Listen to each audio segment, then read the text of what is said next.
Bonjour et bienvenue dans cette édition spéciale de la rédaction. Sélis, capitale mondiale de la protestation. Rappelez-vous, cette petite ville de 246 000 habitants du Pittsburgh a été le théâtre d'un véritable massacre la semaine dernière. C'était 20 journalistes d'investigation qui perdaient la vie, tués par balle dans une salle de réunion à l'étage du QG de Radio Océania, la radio pour laquelle travaillaient toutes ces personnes qui sont décédées aujourd'hui. Je vous rappelle également que 6 autres journalistes ont été tués en Mandelcy lors de leurs investigations sur les feux de forêt. Parmi ces 6 morts, le créateur de la plus ancienne radio de GC, Bruno Touillon, ainsi que l'une de nos consoeurs de Polaro TV. Ce dimanche est donc le jour des manifestations contre cette barbarie. D'après un site de Radio Océania, ce serait plus de 10 millions de personnes qui étaient dans les rues dans le monde entier à 15h, même si ce chiffre n'a pas cessé d'exploser tout au long de cette journée. D'après certaines estimations, on parlerait de 20 à 30 millions de personnes qui auraient défilé au total. Au Pittsburgh, on parlerait de plus de 5 millions de participants, soit plus de 25% de la population totale du pays. C'est énorme.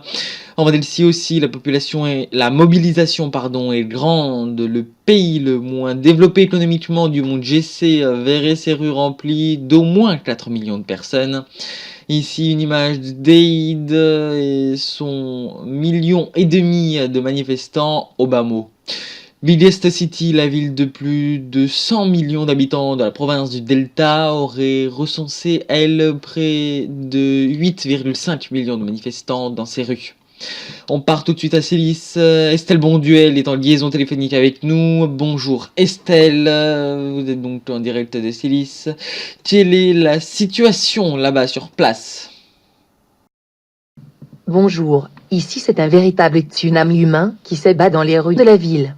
La ville des tramways qui avait prévu plusieurs itinéraires pour faire face à cet afflux de manifestants est complètement dépassée par les événements, même si actuellement, tout se passe dans le calme. Le premier cortège arrivé il y a une petite heure maintenant sur la place du Teltag. Ce cortège était celui des officiels, il y avait notamment Justine de Salami, l'impératrice de Mandelcy, accompagnée par 5 autres chefs d'État, Andrew Galimont pour le Pittsburgh, Ectosis Karnaku pour l'Empire Karnakien, Manon Kent pour la RIG ainsi qu'Aurélien Castle pour le Polaro. Le Surise a lui envoyé son premier ministre, Erwan Blake. Fox Premier annonçait plus tôt dans la journée l'hospitalisation soudaine du président, Howard, il aurait été victime d'un essoufflement cardiaque.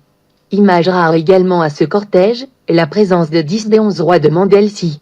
La mobilisation est ici très forte, un peu à l'image de toutes celles qui se déroulent dans le monde entier. Merci Estelle, vous étiez en direct avec nous au téléphone depuis Sélis au Pittsburgh.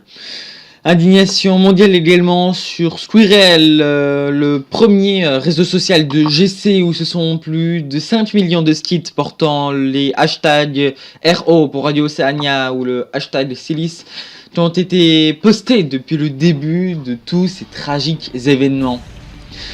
Merci de nous avoir suivis. L'actualité en temps réel, c'est sur la chaîne Polaro TV ou directement sur le web polarotv.info et @polarotv justement sur Squirrel. Merci de nous avoir suivis. À bientôt.